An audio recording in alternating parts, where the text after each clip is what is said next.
ఇక్కడ వెళ్ళిన తర్వాత అప్పుడు మిలిటరీ ప్లాటూన్లు ఎక్కువగా ఉండడంతో 2005 నుంచి మీ పేరు బాగా వినిపించడం, ఛత్తీస్గఢ్లో ఎక్కడ ఏది జరిగినా సిఆర్పిఎఫ్ మీద దాడులు అవ్వచ్చు, సిఎస్ఎఫ్ అవ్వదు, సల్వార్ జోడో మీద ఎక్కడ దాడులు జరిగినా గాజర్ల అశోక్ పేరు ఎందుకు వినిపించదు?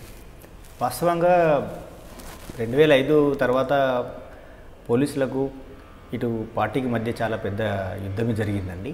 ఎందుకనంటే 2005లో సల్వాజుడుం అనేటువంటి ఒక క్యాంపెయిన్ ప్రారంభమైంది. అక్కడ సల్వాజుడుం క్యాంపెయిన్లో సహజంగా ప్రజల తిరుగుబాటు అనేది మొదట్లో బయటికి చెప్పబడ్డా, తర్వాత క్రమంలో అది మొత్తంగా మీడియా ముందు ప్రపంచం ముందంతా అది ఏం జరిగిందనేది తేలిపోయింది, అందరికీ తెలిసిన విషయం. ఇవాళ ఈ సల్వాజుడుం కొనసాగినటువంటి కాలంలో 2005 నుంచి పెద్ద ఎత్తున గ్రామాలని అసలు తగలబెట్టడము, అసలు రైతులందరినీ గ్రామాల నుంచి తరిమేయడము, ఒక్క గుడిసె కూడా లేకుండా, ఒక్క వస్తువు లేకుండా తగలబెట్టడము, దాంట్లో కొంతమంది స్థానిక గుండాలతో పాటుగా పోలీసు బలగాలు కలిసి దాడులు చేయడము అనేది కొనసాగుతున్నప్పుడు సహజంగానే ప్రజల్లో ఆత్మరక్షణకు సంబంధించినటువంటి సమస్యగా మారింది.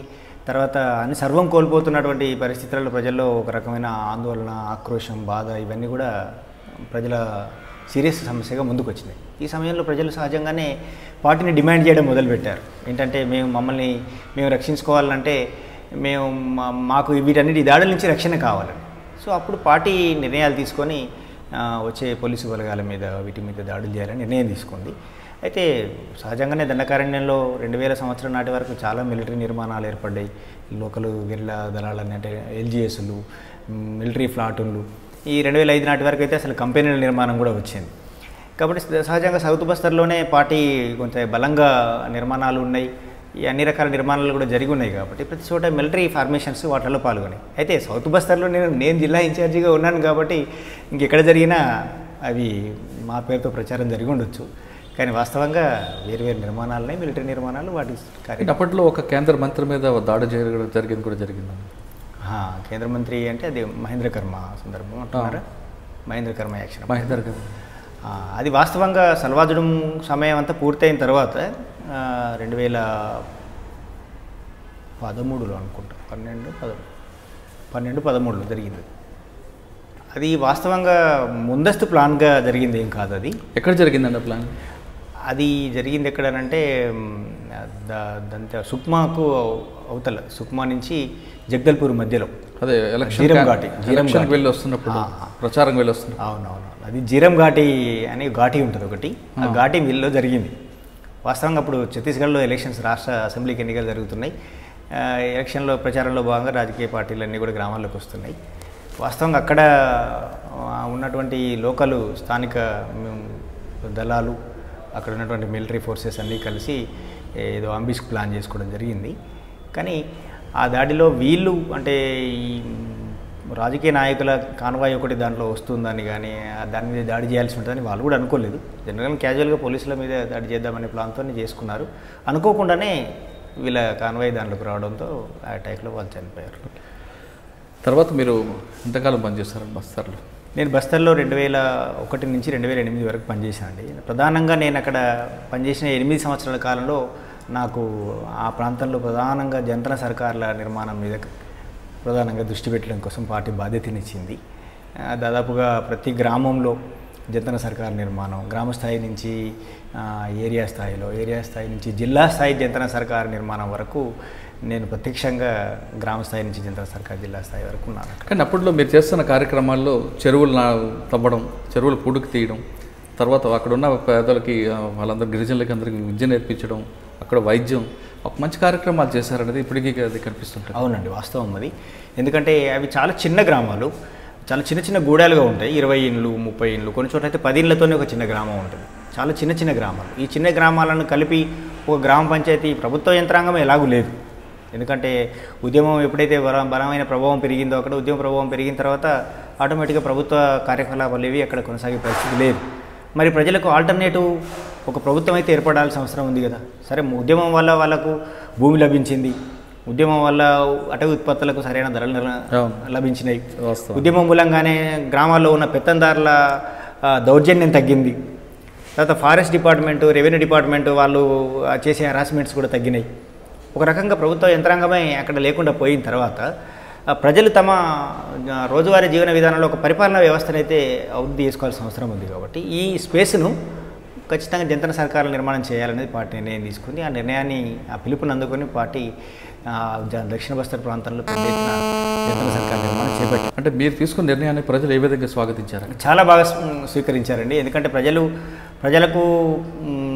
అంటే ఒక మనదైన ఒక ప్రభుత్వం, మనమే నిర్ణయాలు తీసుకొని మనమే భాగస్వాములమై మనం కలిసి పనిచేసుకునేటువంటి ఒక వ్యవస్థ నిర్మాణం జరుగుతున్నందుకు చాలా సంతోషించారు. ఎందుకంటే వాళ్ళకు కేవలము అప్పటి వరకు ప్రభుత్వం నుంచో లేకపోతే బయటి షావుకారుల నుంచో ఉన్నటువంటి ఇబ్బందులు పోయిన తర్వాత ఇంకా సొంతంగా వాళ్ళ ఆర్థిక వ్యవస్థను వాళ్ళు బలోపేతం చేసుకోవాల్సిన అవసరం ఏర్పడ్డది. అంటే దీనికి మీరు చెప్తున్న కొన్ని కార్యక్రమాలకి నిధులు అవసరం ఉంటాయి. ఆ నిధులు మరి ఏ విధంగా సమకూర్చారు? ప్రధానంగా జంతన సర్కారులు ప్రజల శ్రమ మీద ఆధారపడి నడిచినాయి. ప్రజల సమిష్టి శ్రమ మీద ఆధారపడి మాత్రమే జంతన సర్కార్ల కార్యక్రమాలు నడిచినాయి. నిజమే, ప్రారంభంలో చిన్న గ్రామాలు కాబట్టి అసలు వివిధ శాఖల్ని పెట్టడానికి సంఖ్య కూడా సరిపోకపోయేది. చిన్న గ్రామాలు, యువజన వయసులో ఉండే వాళ్ళు చాలా తక్కువ మంది ఉంటారు. అందుకే ప్రభుత్వంలో మొదట్లో చాలా తక్కువ శాఖలు పెట్టుకున్నాం. ఒక 5 శాఖలు మాత్రమే పెట్టుకొని నడిపించినాం. అంటే విద్య, వైద్యము, తర్వాత వ్యవసాయము, అట్లాగే సంస్కృతి, న్యాయం, ఈ 5 శాఖలు మాత్రమే మొదట్లో పెట్టుకొని నడపడం జరిగింది. ఈ 5 శాఖలను కరెక్ట్గా 5 గ్రామాలలో, అంటే చిన్న గ్రామాలు కాబట్టి 500 జనాభాకు ఒక జంతన సర్కార్ నిర్మాణం చేయాలనేది పార్టీ నిర్ణయించింది. 500 జనాభా ఉన్న గ్రామాలని సెలెక్ట్ చేసి వాటన్నిటిని యూనిటీ చేసి ఒక పెద్ద సర్కస్, ఆ ప్రజలందరినీ దానిలో కన్విన్స్ చేసి చిన్న గ్రామాల మధ్య తగాదాలు, భేదాభిప్రాయాలు ఉంటే వాటిని పోగొట్టి పరిష్కారం చేసి వాటిన్నిటిని యూనిటీ చేసి సర్కార్గా నిర్మాణం చేసి చిన్న కార్యక్రమాలతో ప్రారంభించడం జరిగింది. అయితే మొదట్లో వైద్యం విషయంలో చాలా సమస్యను ఎదుర్కొన్నాం. మీకు ఇంతకుముందు కూడా చాలామంది చెప్పి ఉంటారు. ఎందుకంటే అసలు అక్కడ ప్రజలకు విద్యనే రాదు. అలాంటప్పుడు వాళ్ళంతటా వాళ్ళు వైద్యం, అంటే అప్పటికి నాటు వైద్యము రకరకాల రూపంలో వాళ్ళు ప్రజలు చేసుకునేటువంటి ఆయుర్వేద వైద్యం ఒకటి ఉంది. కానీ కొత్తగా మనం ఈ వస్తున్న జబ్బులన్నింటికీ మనం ఈ ఇంగ్లీష్ వైద్యం వాడడం కోసం వాళ్ళకు చదువు కూడా రాదు. కాబట్టి చదువు రాని వాళ్లకు ఇంటికి ఒక గోళీ ఇచ్చి, ఒక ఇంట్లో తలనొప్పి గోళీ, ఒక ఇంట్లో కడుపు నొప్పి గోళీ, ఇంకొక ఇంట్లో వాళ్ళకి మోషన్స్ అయితే ఆ గోళీ, ఇంకా అప్పుడు ఎవరికి ఏం కన్ఫ్యూజన్ రాకుండా ఈ ఇంటికి వెళ్తే మనకు మోషన్ గోళీ దొరుకుతుంది, ఈ ఇంటికి వెళ్తే జ్వరం గోళీ దొరుకుతుంది, ఆ ఇంటికి వెళ్తే కడుపు నొప్పి గోళీ దొరుకుతుంది. ఈ రూపంలో వాళ్ళకు వైద్యాన్ని ప్రారంభంలో స్టార్ట్ చేయించి, ఎందుకంటే మనం రెగ్యులర్గా దళం ఒక ఊరిలో ఉండదు. ఆ ఊరికి వచ్చినప్పుడు దళం వస్తే 100 మంది ప్రజలు వచ్చి ఫస్ట్ ఒక 2 గంటలు వైద్యమే జరుగుతుంది. దళం దగ్గర మందులు ఉంటాయి కాబట్టి దళం ప్రజలకు రాగానే ఫ్రీగా వైద్యం చేస్తుంది. సో ఇది ఎప్పుడో ఒకసారి నెలకు 2 నెలలకు జరుగుతుంది. మరి రోజువారీ ఎట్లా అన్నప్పుడు రోజువారీ వ్యవస్థ కోసం ఈ వ్యవస్థను ఒక 10 రకాల మందుల్ని తక్షణంగా అవసరపడేటువంటి ఒక 10 రకాల మందుల్ని 10 ఇళ్లలో ఇవ్వడం అనే పద్ధతిలో వైద్యం ప్రారంభించి క్రమంగా అక్కడి పిల్లల్ని చదువుకుంటున్న వాళ్ళని కొద్దిగా వాళ్ళకి ట్రైన్ అప్పించుకొని డాక్టర్లుగా నియామకం చేయడం అనే రూపంలో జరిగింది. ప్రధానంగా వ్యవసాయం మీద కేంద్రీకరించడం జరిగింది. వ్యవసాయం అంతా కూడా ఒక దగ్గర, అంటే ఎకరాల కొద్ది ఉండే వ్యవసాయం కాదు, చిన్న కమతాలుగా అడవిలో ఎక్కడో ఎత్తులు, వంపులు, గొర్రెలతో కూడుకున్నటువంటిది. కాబట్టి మొదట భూమిని సమతలీకరణ చేయడం అనేది ఒక క్యాంపెయిన్ చేపట్టడం జరిగింది. ఇవాళ జస్ట్ లైక్ మనం ఇక్కడ బయట చూస్తే ఇక్కడ కనిపిస్తున్నది ఏంటంటే ఇప్పుడు నెలవారీ పల్లి ప్రగతి ఏదో కార్యక్రమాలు తీసుకుంటున్నారు. కానీ ఇవన్నీ ఎప్పుడో ధనకారణ్యంలో ఎప్పుడో జరిగినాయి. నేను అనుకుంటా సరే ఎక్కడి నుంచైనా ఒక నుంచి ఒక అభ్యుదయకరమైన విషయాన్ని తీసుకొని ఒక దగ్గర అప్లై చేయడం జరుగుతూనే ఉంటుంది సొసైటీలో. నేను అనుకుంటే ఇవన్నిటికీ ఇవి 20 ఏళ్ళ కిందలో జరిగింది ధనకారణ్యం నిజం చెప్పాలంటే. ఎందుకంటే ఒక నెల రోజులు క్యాంపెయిన్ చేపట్టి భూములన్నీ సమతలీకరణ చేయడం, భూముల సమతలీకరణ చేయడం, ఒక రైతు భూమి తర్వాత ఒక రైతు భూమిని చేసుకుంటూ పోవడం, దానికోసం మొత్తం ఊరంతా కలిసి ఒక రైతు భూమిలో పాల్గొంటారు. దాన్ని సమతలీకరణ చేయడం, దానికి వరి అంటే చుట్టూతా మల్లు కట్టడం అనే పద్ధతి. ఇట్లా భూములు సమతలీకరణ చేయడం అనేది ఒక క్యాంపెయిన్. తర్వాత చెరువుల నిర్మాణం అప్పుడు ఎలా ఉండేది అని అంటే వాళ్ళకు ఈ ఎక్కడ నీటి వనరులు ఉంటే అక్కడ చిన్న కుంట పోసుకొని దాని లోపల విత్తనాలు వేసి పంటలు పండించే పద్ధతి ఉండేది. కుంట లోపలే విత్తనాలు వేసుకుంటే ఆ నీరు వాటర్కి చివరిలో ఉండేటువంటి దగ్గరే పండేది. ఆ తర్వాత లేదు, నీటి సరఫరాను ఆధారం చేసుకొని పైన కుంటలు కట్టి ఆ నీరంతా తూములు పెట్టించి, తూముల ద్వారా అంటే ఒక రకంగా గెరిల్లాలుగా రాజ్యంతో పోరాడుతూనే ఇంకొక వైపు వ్యవసాయ ఇంజనీర్లుగా మారడము, వైద్యులుగా మారడము, టీచర్స్గా మారడము, ఈ అన్ని రంగాల్లో అన్ని క్షేత్రాల్లో పనిచేయడం అనేది దండకారణ్యంలో చేయడం జరిగింది. అనేది చాలా గొప్ప ఎక్స్పీరియన్స్ అది నిజం చెప్పాలి. ఈ క్రమంలో మీకు ఒత్తిళ్ళు రాలేదా? ఒత్తిళ్ళు అంటే పోలీసుల వైపు నుంచి, పోలీసుల నుంచి చాలా ఒత్తిళ్ళు ఉన్నాయి. అదే కదా ఇప్పుడు, ఎందుకంటే మీరు ప్రభుత్వాన్ని సమాంతరంగా మరో ప్రభుత్వం నడుపుతున్నారు కదా. అవును, అంటే వాస్తవంగా ఈ వ్యవస్థను అడ్డుకోవడం కోసము, ఈ కార్యక్రమాన్ని అడ్డుకోవడం కోసం ప్రభుత్వం చాలా ప్రయత్నాలు చేసింది. అయితే ఇప్పుడు 2005 సల్వాజుడు నాటి వరకు ప్రభుత్వమైన పోలీసులు ఎన్ని ప్రయత్నాలు చేసినా అంత పెద్దగా లోపలికి రాలేకపోయారు వాస్తవం. సల్వాజుడం సమయం నుంచి కొంచెం ఎక్కువ రావడం అనేది పెరిగింది. అయితే సల్వాజుడం మీరు అంటున్నట్టుగా 2 కర్తవ్యాలు ఒకే సమయంలో నిర్వర్తించాల్సి వచ్చింది. ఒక ప్రభుత్వ నిర్మాణాలని నడపాలి. ప్రభుత్వాన్ని నడపడం అంటే ఏదో బయట మనం ఎంప్లాయీస్ని పెట్టుకుంటే వాళ్ళకున్న టాలెంట్స్ ప్రకారం ఆ వింగ్లలో పనిచేయడం కాదు కదా.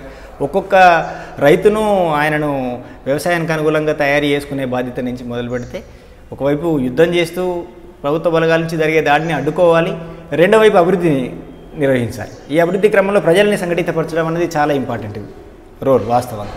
కాబట్టి అందుకే చాలా పెద్ద సర్కసే చేయాల్సి వచ్చింది. ఎందుకంటే నిజం చెప్తున్నా కదా, నాకు వాస్తవంగా చాలా పెద్ద గొప్ప ఎక్స్పీరియన్స్.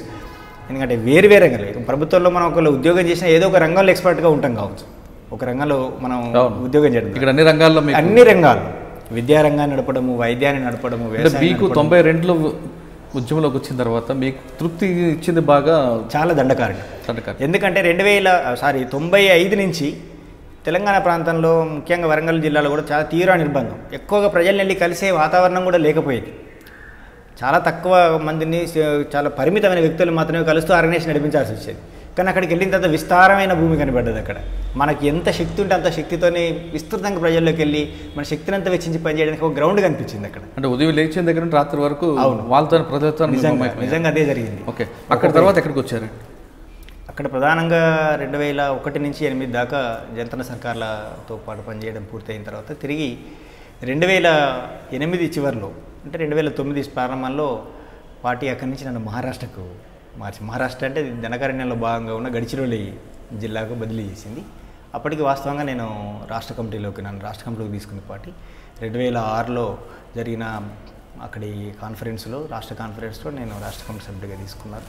రాష్ట్ర కమిటీ సభ్యుడిగా తీసుకున్న తర్వాత ఒక 1.5 ఇయర్కి మహారాష్ట్రకు బదిలీ చేయడం జరిగింది. అప్పటికి సారే గారి మీద లేదు, అప్పటికి తను ఎన్కౌంటర్లో చనిపోయాడు. ఎక్కడ? వాస్తవంగా తను తెలంగాణలో 90లో పార్టీలోకి వెళ్ళిన తర్వాత చిట్యాల ప్రాంతంలో 96 వరకు పనిచేశాడు. 96 తర్వాత తను తెలంగాణలో ఏర్పడ్డ మొట్టమొదటి మిలిటరీ ప్లాటూన్ ఇన్ఛార్జిగా పార్టీ మార్చింది. తిరిగి అక్కడి నుంచి ఆయన నిజామాబాద్కు జిల్లా కార్యదర్శిగా వెళ్ళి నిజామాబాద్లో కొంతకాలం పనిచేశారు. ఇక్కడ 2000 కాన్ఫరెన్స్లో రాష్ట్ర కమిటీలోకి తీసుకున్నాక తను 2004లో తెలంగాణ నుంచి తనను పార్టీ మహారాష్ట్రకు బదిలీ చేసింది. తను కూడా మహారాష్ట్ర రాష్ట్ర కమిటీలోకి పనిచేయడానికి ఇక్కడి నుంచి 2004లో ట్రాన్స్ఫర్పై వెళ్ళిపోయాడు. 2004 నుంచి 2008 వరకు మహారాష్ట్ర రాష్ట్ర కమిటీలో తను పనిచేశాడు. అంటే మహారాష్ట్ర రాష్ట్ర కమిటీ వేరే ఉండేది, దండకారణ్య కమిటీ వేరే ఉండేది. గడిచిరోలిని ఆనుకొనే మహారాష్ట్ర మిగతా ఉద్యమం కూడా ఉండేది. సో అందులో 2004 నుంచి 2008 వరకు అక్కడికి పనిచేసి 2008 ఏప్రిల్ 2 నాడు తను చనిపోవడం జరిగింది. ఎక్కడ? వరంగల్లోనే. అంటే తను వాస్తవంగా హెల్త్ ట్రీట్మెంట్ కోసం బయటకు వెళ్తే తను ఇక్కడ ఒక దగ్గర పట్టుకొని, మహారాష్ట్రలో ఏదో ఒక ప్రాంతంలో పట్టుకొని ఇక్కడ వరంగల్లో మన ఏటనగరం ప్రాంతంలోనే భార్యాభర్తని మా ఉద్యమంలోకి వెళ్ళినాక తిరిగి పెళ్లి చేసుకున్నాడు. ఆమె పేరు అరుణక్క ప్లస్ తను ఇద్దరిని తీసుకొచ్చి ఇక్కడ ఎన్కౌంటర్ చేయడం జరిగింది. ఆ విషయం తెలియగానే మీకు ఏమనిపించింది? ఆ విషయం తెలియగానే ఇంకా ఉద్యమంలో ఇవన్నీ సహజమేనని అనుకోండి. ఎంతైనా ఎంతోమంది మమ్మల్ని తయారు చేసి ఉద్యమంలో తయారు చేసినటువంటి గురువులు, మాకంటే పైన ఉన్న ఉద్యమ నాయకులు, మేము తయారు చేసిన కార్యకర్తలు కూడా ఎంతోమంది ఉద్యమంలో అసలు పోయడం, ఒరిగిపోవడాన్ని మేము చూస్తూ వచ్చిన వాళ్ళని. అయినా ధైర్యంగా ఉద్యమాన్ని నడపాలని పట్టుదలకి పనిచేసిన వాళ్ళం. సో సహజంగానే ఆజాద్ మరణం ఉద్యమపరంగా తీవ్ర నష్టమే అనిపించింది. వ్యక్తిగతంగా మాకు చాలా పెద్ద నష్టం జరిగింది. ఎందుకంటే మేము చిన్నపిల్లలుగా ఉన్నప్పటి నుంచి మా ఇంట్లో ఎంతో కొంత తెలివిమంతుడు, ధైర్యవంతుడు అంటే ఆయనే. అన్ని రకాలుగా కుటుంబాన్ని సాకి సమన్వయం చేసింది తనే. ఉద్యమంలోకి వచ్చినప్పుడు కూడా, ఉద్యమంలోకి రాకముందు విషయాలు వేరైనా ఉద్యమంలోకి వచ్చిన తర్వాత ప్రత్యక్షంగా కాకపోయినా పరోక్షంగా మాకు ఎన్నో రకాలుగా గైడ్ చేసాడు ఆయన. అంటే ఉద్యమంలో మన పాత్ర ఎట్లా ఉండాలి, ఎట్లా పనిచేయాలి, ఎట్లా పరిస్థితుల్ని మనం ఎదుర్కోవాలి, దేన్ని తట్టుకొని నిర్మాణాన్ని నడిపించాలి, ఇవన్నీ విషయాల్లో గైడ్ చేసాడు. పర్సనల్గా ఎప్పుడో ఒకసారి కలిస్తే చాలా విషయాలు గంటల పాటు ఉద్యమ సమస్యల్ని నెమరు వేసుకోవడంతో పాటుగా గైడ్ చేసేవాడు. సో మాకు ప్రేరణ కూడా ఉద్యమంలోకి వెళ్ళడానికి ఆయనే ప్రేరణ నిజానికి. ఇంకా ఆయన చనిపోవడం అనేది నిజంగా మాకు చాలా దుఃఖంగా, అంటే అటు పార్టీకి ఇటు మీకు తీవ్రమైన నష్టం. కానీ ఆ డెడ్ బాడీని చూసే అది అవకాశం కూడా మీకు లేకపోయింది? మాకు లేదు, డెడ్ బాడీని చూసే అవకాశం లేదు. ఎందుకంటే అసలు తను మేము పనిచేసింది కూడా అప్పటికి వేరే వేరే రాష్ట్రాల్లో పనిచేస్తున్నాం. నేను అంటే మా ధనకరణ్లో పనిచేస్తున్నా, ఆయన మహారాష్ట్రలో పనిచేస్తున్నాడు, గణేష్ వచ్చేసి ఇక్కడ తెలంగాణలో పనిచేస్తున్నాడు. కాబట్టి ఆజాద్ గారు ఎన్కౌంటర్ తర్వాత మీరు గణేష్ గారు ఎప్పుడైనా కలిసామండి.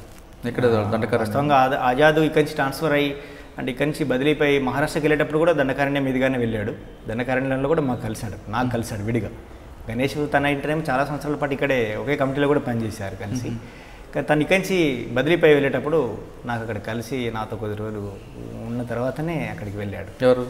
ఆజాద్ మహారాష్ట్రకి వెళ్ళేటప్పుడు. అడవిలోకి వెళ్ళిన తర్వాత ముగ్గురు అన్నదమ్ములు ఎప్పుడైనా కలుసుకున్నారు? ఒకే సందర్భంలో కలుసుకున్నామండి. 1995లో మొట్టమొదటి ఉత్తర తెలంగాణ స్పెషల్ జోనల్ కమిటీ ఏర్పాటైనటువంటి సందర్భం అది. మొట్టమొదటి Telangana special zonal committee conference జరిగింది. ఆ కాన్ఫరెన్స్కు మొత్తం తెలంగాణ వ్యాప్తంగా ఉన్నటువంటి ముఖ్యమైన నాయకత్వం అంతా వచ్చింది. ఆ సందర్భంగా మేము ముగ్గురం కలుసుకుని నెల రోజులు ఒకే క్యాంపులో ఉన్న సందర్భం అదొకటి వచ్చింది. ఇంకా తర్వాత ముగ్గురు కలిసిన సందర్భం ఎప్పుడు లేదు. ముగ్గురు కలిసినప్పుడు ఏం మాట్లాడుకున్నారంటే ఉద్యమ విషయాలే మాట్లాడుకున్నాం. ప్రధానంగా ఉద్యమ విషయాలే కుటుంబ విషయాలు మాట్లాడుకున్నా చాలా తక్కువ. అంటే కుటుంబంలో ఎవరున్నారు, ఏమి ఇబ్బందులు పడుతున్నారు, ఏం చేయాలనే విషయాల మేరకే తప్ప ప్రత్యక్షంగా కుటుంబానికి మనం చేయగలిగేది ఏమి లేదు. కాబట్టి ఉద్యమ గురించి. తర్వాత మీరు అక్కడ నుండి ఆజాద్ చనిపోయిన తర్వాత విషయం తెలుసుకున్న తర్వాత మీరు చెప్తున్నట్లుగా పార్టీకి ఇటు వ్యక్తిగతంగా మీకు తీవ్రమైన లోటు వచ్చింది. ఆ లోటుని పూడ్చుకోవడానికి మీరు ఏ విధంగా చేశారు? ఆ లోటుని పూడ్చుకోవడానికి మమ్మల్ని మేము మరింత గుండె ధైర్యం పెంచుకొని దృఢంగా పనిచేయడానికి మమ్మల్ని మేము మలుచుకోవడం, ఎదిగించుకోవడమే పరిష్కారం. ఎందుకంటే ఒక నాయకుడు లేని లోటు అంటే కేవలం మాకు వ్యక్తిగతంగా ఒక సోదరుడిగా, రక్త సంబంధికుడిగా సోదరుడిగానే కాకుండా ఉద్యమపరంగా కూడా మేము పనిచేస్తున్నటువంటి లక్ష్యానికి ఆయన ఒక దిక్సూచిగా, నాయకుడిగా మాకున్నాడు. ఆయన లేని లోటు ఆ రకంగా మాకు కనపడేది. కాబట్టి దాన్ని పూడ్చుకోవడానికి మమ్మల్ని మేము మరింత ఎదిగించుకోవాలి, రాజకీయంగా ఎదిగించుకోవాలి, సిద్ధాంతపరంగా ఎదిగించుకోవాలి. ఆయన లేని లోటును కూడా పూడ్చేందుకు మనం ఇంకిత అదనంగా శక్తిని పెంచుకొని పనిచేయాలనేదే మేము ప్రయత్నం చేసాం. ఓకే. ఇక్కడ మహారాష్ట్రలో మీరు ఎంతకాలం పనిచేశారు? నేను మహారాష్ట్రలో కూడా దాదాపు ఒక 7 సంవత్సరాలు పనిచేశానండి. అక్కడ ఏమైనా యాక్షన్లో ఉన్నారా? యాక్షన్స్ అంటే ఇంకా అక్కడ కూడా చాలా యాక్షన్స్ జరిగినాయి. నేను అక్కడికి ప్రాంతంలోకి రాష్ట్ర కమిటీ సభ్యుడిగా ఆ జిల్లా బాధ్యతల కోసం వెళ్ళాను. మిలిటరీ నిర్మాణాలు ఉన్నాయి కాబట్టి వేరే వేరే యాక్షన్స్ వాటి వల్ల జరుగుతూనే వచ్చినాయి. అంటే ఆ యాక్షన్లు మీకు కనుసనలో జరుగుతాయి లేదంటే ఆకస్మికంగా? యాక్షన్స్ అంటే రెండు రకాలు ఉంటాయి అనుకోండి. కొన్నిసార్లు ఏమో అనుకోకుండా సడన్గా ఎదురుపడ్డప్పుడు జరిగేటువంటి మామూలుగా చెప్పే ఎదురు కాల్పులు లాంటివి జరుగుతూ ఉంటాయి. రెండు సైడ్లో కూడా అనుకోకుండా జరిగినప్పుడేమో రెండు సైడ్లో కూడా క్యాజువాలిటీస్ ఉంటాయి. ఇక ప్రీ ప్లాన్గా జరిగేటువంటి యాక్షన్స్ కొన్ని ఉంటాయి. అవి వ్యక్తుల మీద చేసే యాక్షన్స్ కావచ్చు, ఇండివిజువల్ యాక్షన్స్ అయినా కావచ్చు, లేదా ఒక పెద్ద పార్టీ మీద చేసే యాక్షన్స్ కావచ్చు. అవి ప్రీ ప్లాన్గానే జరుగుతాయి. కొన్నిసార్లు ప్రీ ప్లాన్గా జరుగుతాయి, కొన్నిసార్లు అప్పటికప్పుడు అనుకుని జరుగుతాయి. ఓకే. కానీ మహారాష్ట్ర, ఛత్తీస్గఢ్ ఎక్కువ శాతం ప్రభుత్వ ఆస్తులు ధ్వంసం చేయడం అన్నదితో పాటు ప్రైవేట్ ఆస్తులు ధ్వంసం చేయడం అనేది ఎంతవరకు సమంజసం అంటారు? ప్రైవేట్ ఆస్తులు అంటే బస్సుల్ని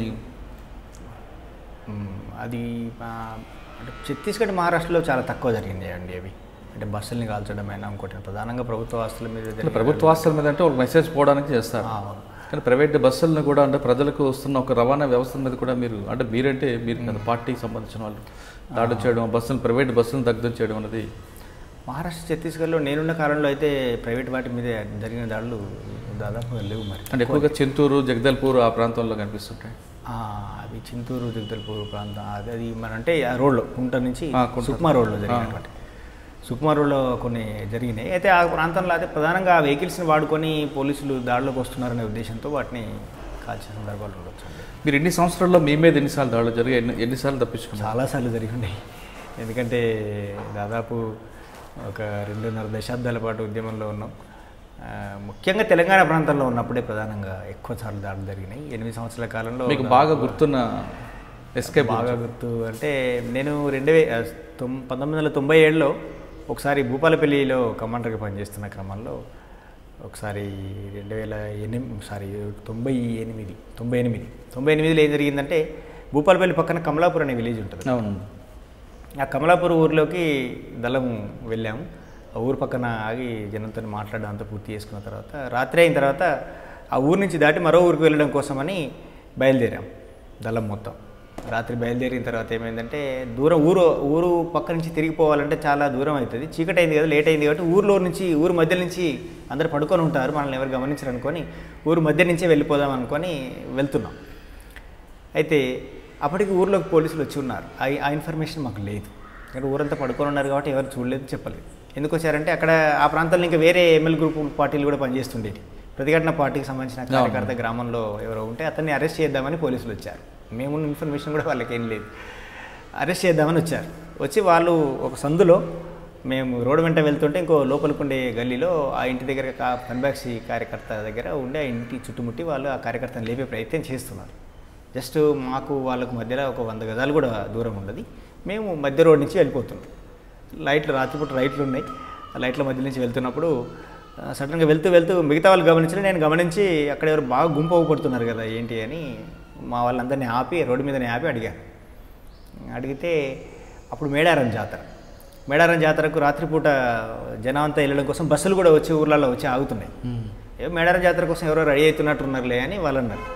నాకు ఎందుకో కొంచెం అబ్నార్మల్గా అనిపించింది. కొంచెం చీకటిగా ఉంది కానీ వ్యక్తులు చాలా ఎక్కువ మంది డ్రెస్సులు వేసుకొని అది ఏదో దబావు జరుగుతున్నట్టుగా అనిపించి ఎందుకైనా మంచిది ఆగండి అని నేను ఆపగానే ఈలోపు వాళ్ళు చూశారు మమ్మల్ని పోలీసులు అక్కడి నుంచి గమనించి వాళ్ళు ఇద్దరు నడిచి వస్తున్నారు. అయితే వాళ్ళు నడిచి వస్తున్నప్పుడు వెపన్స్ మాకు కనిపించినాయి. కానీ ఇంత నింపాదిగా నడిచి వస్తున్నారంటే ఇంకొక పార్టీకి సంబంధించిన వాళ్ళు అయి ఉంటారు. ప్రతిఘటన పార్టీ వాళ్ళు, జనశక్తి పార్టీ వాళ్ళ దళమో ఎవరు అయి ఉండొచ్చు. వాళ్ళేనేమో అని అనుకొని మేము కొంచెం పక్కకు జరుగుతూ గల్లీకి పక్కకు జరుగుతూ చూస్తున్నాం. వాళ్ళు ఆడికి వచ్చి దగ్గర దాకా వచ్చారు. దగ్గరికి రావడం కంటే ముందే మేము కోన్హాయ్ అన్నాం. అప్పటికి నాకు వాస్తవంగా హిందీ పెద్దగా ఏం రాదు. ఊరికే తెలిసిన భాషలాగా కోన్హాయ్ అనగానే వాళ్ళు ఎవరో అనుకొని దగ్గర దాకా వచ్చారు. ఎంత దగ్గరికి వచ్చేసినామంటే వాళ్ళకు మా మధ్యలో జస్ట్ ఒక 5-6 గజాల దూరం కూడా లేదు. ఇట్లా చాలా దగ్గరలో వచ్చి నిలబడ్డారు. వాళ్ళు ఎటువైపు నిలబడ్డారు, మేము ఎటువైపు నిలబడ్డాం. అయితే వాళ్ళకు లేదు. వాళ్ళు ఏమనుకున్నారు అంటే కోనయ్య అని నేను హిందీలో మాట్లాడేసరికి మా పార్టీ వాళ్ళు ఏదో ఇంకో పార్టీ వచ్చిందని వాళ్ళు అనుకున్నారు. స్పెషల్ పార్టీ ఏదో వచ్చినట్టుంది, వాళ్ళు ఇంటర్ అనుకుని వాళ్ళు కలుద్దాం అనుకుని వాళ్ళు వచ్చారు. తీరా ఒకరికొకరికి ఎదురుగా నిలబడి ఉన్నాం. ఇంకా వాళ్ళు గట్టిగా వాళ్ళు ఒకసారి కోనయ్య అని అన్నారు. మేమంటే సాతి అని వాళ్ళు మాకు అర్థమైపోయింది. ఇంకా వీళ్ళు పోలీసు సాతి అంటున్నారంటే హిందీలో పోలీసులు అర్థమైపోయి మేము తప్పుకోవడానికి లేదు. ఎందుకు లేదంటే అక్కడ ఊర్లలో అడవి గ్రామాలలో ఏముంటుందంటే చుట్టూ కట్టెలు, గోడలాగా కట్టెలన్నీ పాతి ఉంటాయి. ఆ కట్టెలే ఉన్నాయి. ఇంకా ముందుకెళ్ళడానికి సైడ్ కట్టెను పక్కకి వెళ్దాం, ఇంటి పక్కన వెళ్దామనంటే లేదు. కట్టెలు ఎక్కి దునికితే తప్ప వెళ్ళలేని పరిస్థితి. సో వాళ్ళని అనగానే మమ్మల్ని బాగా దగ్గర దాకా వచ్చి అబ్జర్వేషన్ చేశారు కాబట్టి మా పరిస్థితి అర్థమైంది. కిట్ బ్యాగులు, మా దళంలో ఉన్నటువంటి ఫార్మేషన్లో ఉన్న వాళ్ళు కూడా ఒక సైజు వాళ్ళు ఏమి ఉండడం కదా, చిన్న పెద్ద వాళ్ళు ఉంటారు కదా, వీళ్ళు చూసేసరికి వాళ్ళకి అర్థమైపోయింది నక్సలైట్లని. మేము అక్కడే నిలబడి ఉన్నాం. పక్కన మేము ఒక 13 మంది 14 మంది ఉన్నాం. సో వాళ్ళు గుర్తించి అర్థమైపోయింది. వాళ్ళకి అర్థమైపోయి వీళ్ళు మన వాళ్ళు అనుకుని వచ్చినా వీళ్ళు నక్సలైట్ అని వాళ్ళకి అర్థమైపోయింది. మనం ఎవరో అనుకున్నాం పోలీసు అంటే మాకు అర్థమైపోయింది. సో వితిన్ సెకండ్స్లో వాళ్ళు వెపన్ లాక్ తీస్తున్నారు. సౌండ్స్ కూడా మాకు వినబడుతున్నాయి. అటు నుంచి వాళ్ళు ఫైర్ చేశారు, ఇటు నుంచి మేము ఫైర్ చేశాం. అయితే వాళ్ళు ఇద్దరే ఉన్నారు, మేము ఎక్కువ మంది ఉన్నాం కాబట్టి వాళ్ళు వెంటనే వెనక్కి వాళ్ళ బ్యాచ్ దగ్గరికి రిట్రీట్ అయ్యి వెళ్ళిపోయారు. ఇంకా మేము అవన్నీ గోడలు దునికేసి ఆ చెట్లన్నీ దునికేసి వచ్చినాం. అప్పుడు క్యాజువాలిటీస్ 1-2 సామాన్లు పోయినాయి, ఎవరికి ఏం కాలేదు. అనుకోకుండా సడన్గా జరిగింది అది. చాలామంది నన్ను ఇప్పుడు కూడా అడుగుతూ ఉంటారు. అంటే ఈ ఘటన మీద సమీక్ష జరిపారా పార్టీలో? జరిగింది సమీక్ష. సమీక్షలో అనుకున్నది ఏంటంటే ఊరిలోంచి పోవడం తప్పు.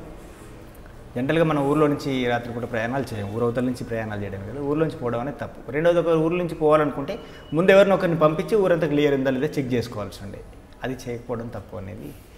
ఓకే, దీని తర్వాత మళ్ళీ మీరు ఎందుకు బయటికి రావాల్సి వచ్చింది? నేను 2009 నుంచి 2015 చివరి వరకు మహారాష్ట్రలో పనిచేశాను. వాస్తవంగా నేను ఆ ప్రాంతంలోకి వెళ్ళేసరికి నేను తెలంగాణ ప్రాంతంలో పనిచేసినప్పుడే ఇక్కడ ఉన్న బాగా తీవ్ర నిర్బంధ పరిస్థితుల మూలంగా తీవ్రమైన అనారోగ్య సమస్యను ఎదుర్కొంటాం.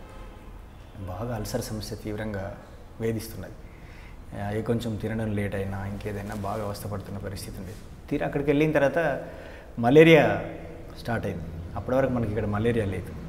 మలేరియా కొంతకాలం దాకా మెడిసిన్తో వాటితో రెసిస్ట్ అయింది.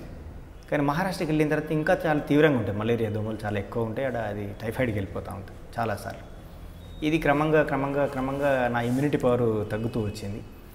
అంతకుముందు నెలకు ఒకసారో 2 నెలలకు ఒకసారి వచ్చే జ్వరం 15 రోజులకు 10 రోజులకే మళ్ళీ జ్వరం రావడం అనే సమస్య మొదలై అది క్రమంగా అసలు రోజువారీ ప్రయాణాలు చేయలేని స్థితికి చేరింది. హెల్త్ బాగా దెబ్బతింటున్నటువంటి పరిస్థితి ఒకటి తీవ్రంగా ఇబ్బందికరంగా మారింది. సో అయినప్పటికీ మ్యాక్సిమం రోజువారీ కార్యక్రమాలకు ఎక్కడ అడ్డం రాకుండానే నాయకులు ఎప్పుడైనా ఆదర్శంగా ఉండాలి కాబట్టి మనం ఓపిక తెచ్చుకొని నడవడం ఇవన్నీ చేసేది. కానీ చివరిలో నా కోసం ఇంకా ప్రయాణాలు చేయని పరిస్థితి వచ్చి నా కోసమే కొంతమందిని ఎంగేజ్ చేయాల్సినటువంటి ప్రొడక్షన్ కోసం ఎంగేజ్ చేయాల్సిన పరిస్థితి వచ్చింది. నేను కొంత ఆలోచనలో పడ్డా. వాస్తవంగా ఈ ఇంత తీవ్రమైన ఆరోగ్య పరిస్థితిలో అప్పటికి గడిచిన రోజుల్లో ఒక సమయం 2009 నుంచి 2013 మధ్యలో అనుకూల వాతావరణం ఉండింది. మళ్ళీ తిరిగి 2013 తర్వాత నుంచి అంతా మళ్ళీ తీవ్రమైన నిర్బంధం పెరిగి నష్టాలు పెరుగుతున్నాయి, దళాల సంఖ్య తగ్గింది. ఇలాంటి పరిస్థితులలో ఈ అనారోగ్య సమస్యలు బాగా తీవ్రంగా ఇబ్బందికరంగానే ఉంది. కాబట్టి ఇంకా నేను ఉండి అంటే వీళ్ళందరికీ భారంగా మారడం ఇష్టం లేదనేది అనుకున్నప్పటికీ వాస్తవంగా పర్సనల్గా చెప్పాను, నా అభిప్రాయం చెప్పాను, పార్టీకి కూడా తెలియజేశాను. నేను ఇంత తీవ్రంగా ఉండి బయటికి పంపలేని పరిస్థితి, మలేరియా టైఫాయిడ్ కంటిన్యూగా వస్తున్నది, ఇంకా బయటికి ట్రీట్మెంట్కి పంపలేని పరిస్థితి, పంపొద్దనే అనుకున్నది పార్టీ అప్పటికి. మీ నిర్ణయాన్ని నా నిర్ణయాన్ని అంటే నన్ను కన్విన్స్ చేయడానికి పార్టీ ప్రయత్నం చేసింది. నన్ను అంటే మొత్తంగా ఉద్యమంలో కీలకమైన నాయకత్వం కూడా లెటర్ ద్వారా కరెస్పాండెన్స్ చేసి ప్రయత్నం చేశారు. ముఖ్యమైన నాయకులు కూడా కొంతమంది కలిసి కన్విన్స్ చేసే ప్రయత్నం చేశారు. కన్విన్స్ అంటే ఏదో ఒక రకంగా అంటే నీకోసం ఎక్కడో ఒక దగ్గర రెస్ట్రిక్షన్ అయినా కూడా ఉండమని. నేను అప్పటికే కొంతకాలం ఘర్షణ పడి నిర్ణయించుకున్నా వెళ్దామని. కాబట్టి చెప్తే పార్టీ కొంతకాలం ఆగమని చెప్పింది. వాళ్ళు అడిగినంత సమయం నేను ఉద్యమంలో ఉండి ఆ తర్వాత పర్మిషన్తోనే బయటికి రావడం జరిగింది. ఓకే. కానీ మీరు వివాహం గురించి చెప్పలేదు.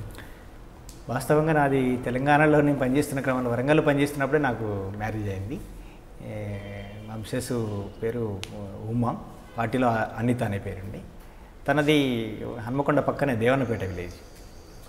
తను 97లో స్థానికంగా ఆశన్న కమాండర్గా ఉన్నప్పుడే ఆ దళంలో రిక్రూట్ అయింది. తను 1999లో మాకు మ్యారేజ్ అయింది. ఒకరినొకరు ఇష్టపడి పార్టీ ముందు ప్రపోజల్ పెట్టినాం. ప్రపోజల్ పార్టీ అంగీకరించింది. 99లో మ్యారేజ్ జరిగింది. అంటే ఆమె మీతో పాటు ప్రయాణం చేశారు? నాతో పాటు ప్రయాణం చేసింది. ఇది వాస్తవంగా ఆమె నేను ధనకరిణ పోయేటప్పుడు జైల్లో ఉంది. తను 99లో మ్యారేజ్ అయిన తర్వాత తను అనారోగ్య సమస్య ఉంటే హాస్పిటల్కి పంపాము వరంగల్కి. వరంగల్లో తను అరెస్ట్ అయ్యి మొదటిసారి అరెస్ట్ అయిన తర్వాత తను ఒక 4-5 నెలలు జైల్లో ఉంది. మళ్ళీ తిరిగి జైలు నుంచి వెళ్ళి రిలీజ్ అయినాక దళంలోకి వచ్చింది. తెలంగాణలో ఉన్నప్పుడే వచ్చిన తర్వాత ఒక 6 నెలలు సంవత్సరం పనిచేసాక మళ్ళీ తనకు హెల్త్ సమస్యలు సీరియస్ అయితే రెండోసారి తనను ట్రీట్మెంట్కి పంపిస్తే రెండోసారి అటు మన గోదావరిఖనిలో అరెస్ట్ అయ్యి నేను దండకారణ్య నిర్ణయం జరిగినప్పుడు తను జైల్లోనే ఉంది. నన్ను దండకారణ్య పంపే నిర్ణయం జరిగినప్పుడు నేను ఒక్కనే వెళ్ళిపోయాను. తర్వాత ఆమె రిలీజ్ అయిన వెంటనే ఇక్కడి నుంచి మళ్ళీ పార్టీ కాంటాక్ట్ చేసి పార్టీలోకి వచ్చి తిరిగి దండకారణ్యం తను కూడా వచ్చింది నా వెనకాల. అంటే చివరిగా మీరిద్దరు కలిసి సరెండర్ అయ్యారు? లేదు, ఆమె నాకంటే కొంచెం ముందే వచ్చింది. వాస్తవంగా ఏంటంటే వాళ్ళకు ఆమె పార్టీలోకి వచ్చిన తర్వాత లోపల ఇప్పుడు మేము ఈ జంతన సర్కార్ల కింద విద్యా వైద్యం నడుపుతున్నప్పుడు వైద్య విభాగాన్ని పార్టీలో కూడా ఫుల్ టైం కార్యకర్తలతో వైద్య విభాగాలు ఏర్పాటు చేసినాం. ఇంకా వాళ్ళంతా గ్రామాల్లో తిరగడమే కాదు, చాలామంది యువకులకు ట్రైనింగ్ ఇవ్వాలి. వాళ్ళు అంటే వాళ్ళ ఊళ్ళో వైద్యం వాళ్ళే చేసుకోవడం కోసం అలాంటి ఒక మెడికల్ టీము ఏర్పాటు చేసినప్పుడు ఈమెను మెడికల్ టీము ఇన్ఛార్జిగా నిర్మాణం చేసినాం ఒక దళాన్ని. ఆమె లోపలే వాస్తవంగా వైద్యం నేర్చుకుంది. పార్టీ ఇప్పించిన ట్రైనింగ్లో వైద్యం నేర్చుకొని ఆ వైద్య టీముకు ఇన్ఛార్జిగా ఉండి తన గ్రామంలో వైద్యం చేసేది. ఈ క్రమంలో నేను మహారాష్ట్రకి బదిలీ అయినప్పుడు మహారాష్ట్ర నాతో పాటే వచ్చింది. ఒక వైద్యం చేయడం కోసం కొన్ని గ్రామాలు తిరిగి వైద్యం చేస్తున్నప్పుడు, ప్రజలకు వైద్యం చేస్తున్నప్పుడు ఒక ఊరిలో వీళ్ళ మీద విషప్రయోగం జరిగింది. వీళ్ళు ఒక 20 మంది దాకా వెళ్ళి ఆ ఊరు మొత్తానికి ప్రజలందరికీ పిలిచి చిన్న పెద్ద అందరికీ వైద్యం చేశారు. వైద్యం పూర్తయ్యేసరికి 12 గంట అయింది. ఊర్లోంచి వెళ్ళి భోజనం వచ్చింది. ఊర్లో మామూలుగా కార్యకర్తలు ఊర్లోనే వంట చేసి తీసుకొచ్చారు. ఈ వంట చేస్తున్నప్పుడు ఆ ఊర్లో పోలీసులకు సహకరించే ఒక వ్యక్తి ఒక పౌడర్ని వీళ్ళు వండిన ఆ ఊర్లో వండుతున్న కూరలో కలిపాడు. వీళ్ళంతా బాగా ఆకలితో ఉన్నారు. పొద్దున ఎప్పుడో వచ్చిన ఆకలితో ఉన్నారు. అందరికందరూ తిన్నారు. 20 మంది తిన్నారు. ఒక సెంట్రీలో ఉన్న వాళ్ళు తప్ప మిగతా అందరూ తిన్నారు. తిన్న వెంటనే వీళ్ళకు అందరికీ మోషన్స్ వామిటింగ్స్ అందరూ 20 మంది అక్కడికి కుప్పగొలిపోయారు. ప్రజలందరూ చూస్తున్నారు. కొద్దిమంది ఊరంతా వెళ్ళిపోయారు. ఒక 2-3 మాత్రమే ఉన్నారు. ఈ విషయము ఇట్లా జరుగుతుందంటే ఒకరికిద్దరికి జరగడం వేరు, ఇంతమందికి జరిగిందంటే ఏదో జరిగి ఉంటుందని వాళ్ళు ఆ పక్క విలేజ్ వారికి తెలియజేశారు. వాళ్ళంతా వచ్చే లోపల మేము అక్కడ దగ్గరలో అందుబాటులోనే వేరే దగ్గర ఒక పెద్ద క్యాంపు జరుగుతున్నది. మాది అప్పుడు జిల్లా కాన్ఫరెన్స్ ఏదో జరుగుతున్నది. ఆ క్యాంప్ దగ్గర ఉన్న మాకు ఇన్ఫర్మేషన్ వచ్చింది, ఇట్లా జరిగింది మన వాళ్ళందరికీ. వెంటనే మేము క్యాంప్ కాల్ చేసి ఆ మంది అంతా వచ్చి వీళ్ళందరినీ తీసుకొని బయటికి తీసుకెళ్ళి ట్రీట్మెంట్ చేసాం. ట్రీట్మెంట్ అంటే ఒక 3 నెలలు కంటిన్యూగా ట్రీట్మెంట్ చేయాల్సి వచ్చింది వీళ్ళకి. దాంట్లో నుంచి 20 మందిలో ఒక 12-13 మంది మళ్ళీ కోలుకున్నారు. ఒక 8 మందిని మనం ట్రీట్మెంట్ చేయలేకపోయాం. అంటే చాలా విచిత్రమైన ప్రవర్తన వచ్చేసింది వాళ్ళకి. అదే. వాస్తవంగా ఏంటంటే అది ఒకవేళ జరిగితే, ఆ ప్రయోగం జరిగితే ఆ తర్వాత పోలీస్ అటాక్ జరిగి వీళ్ళు చనిపోయేవాళ్ళేమో. కానీ ప్రజల సహకారంతో వీళ్ళందరినీ తీసుకెళ్ళి దూరంగా ట్రీట్మెంట్ చేసినాం. ఇంకా అప్పుడు కొంతమంది ట్రీట్మెంట్ మనం చేయలేము, వీళ్ళని కాపాడుకోలేము అనుకున్న వాళ్ళని ట్రీట్మెంట్ కోసమని బయట పంపించడం అంటే ఇంకా బయట వచ్చి ట్రీట్మెంట్ చేసుకుంటూ ఉండడం కష్టం కదా, బయటకు వెళ్ళి సరెండర్ అయ్యి చేయించుకోవాల్సిందనే ఉద్దేశంతోనే పంపించినాం. అట్లా తను 2013లోనే బయటకు వచ్చింది, నేను 15 చివరిలో వచ్చింది. మీకు లాస్ట్గా 2 క్వశ్చన్స్ అడుగుతాను. ఒకటి, మీ గురువు తక్కెడపల్లి వాసుదేవరావు అలియాస్ ఆషన్న శేషన్ గారికి మీరు కాజీపేట విడిచిపెట్టిన తర్వాత ఎప్పుడైనా కలిసారా? నెంబర్ 1. నెంబర్ 2, మీరు ఉద్యమంలోకి వెళ్ళడానికి అప్పుడున్న పరిస్థితులు, పోలీసు నిర్బంధాలు, దాంతో వెళ్ళారు. ఇప్పుడు అలాంటి పరిస్థితి కనిపించట్లేదు ఎక్కడ కూడా, తెలంగాణ రాష్ట్రం కానీ ఆంధ్రప్రదేశ్లో కానీ ప్రశాంత ప్రభుత్వ పథకాల కింద వరకు వెళ్తున్నాయి. అలాంటి పరిస్థితులు సమస్య కాకపోయినా ఇప్పుడు కొన్ని వేరే రకమైన సమస్యలు ఎదురవుతున్నాయి గ్రామాల్లో కానీ అక్కడ. అటువంటి సమస్యలు ఎదుర్కోవడానికి ఖచ్చితంగా అడవులకు వెళ్ళాల్సిన అవసరం ఉందంటారా? లేదు ఇక్కడ చాలా వేదికలు కనిపిస్తున్నాయి, ఇక్కడ ప్రజాస్వామ్యబద్ధంగా పోటీ చేయడానికి కానీ ప్రజాస్వామ్యంలో చాలా వేదికలు ఉన్నాయి, ఆ వేదికలు ఎంచుకోవాలంటారా? మొదట మీరు అడిగిన ప్రశ్నకి ఆషన్న కలిశాడండి. ఇక్కడి నుంచి పోయిన తర్వాత కూడా ధనకారణ్యంలో మేము ఒకటే కమిటీలో, రాష్ట్ర కమిటీలో సభ్యులుగా ఒకే కమిటీలో కూడా కలిసి పనిచేసాము. అంతకుముందు కూడా తెలంగాణలో ఉన్నప్పుడు ఇంకా కలిసే పనిచేసాము. ఇంకా తర్వాత ఇప్పుడు పరిస్థితులు అంటే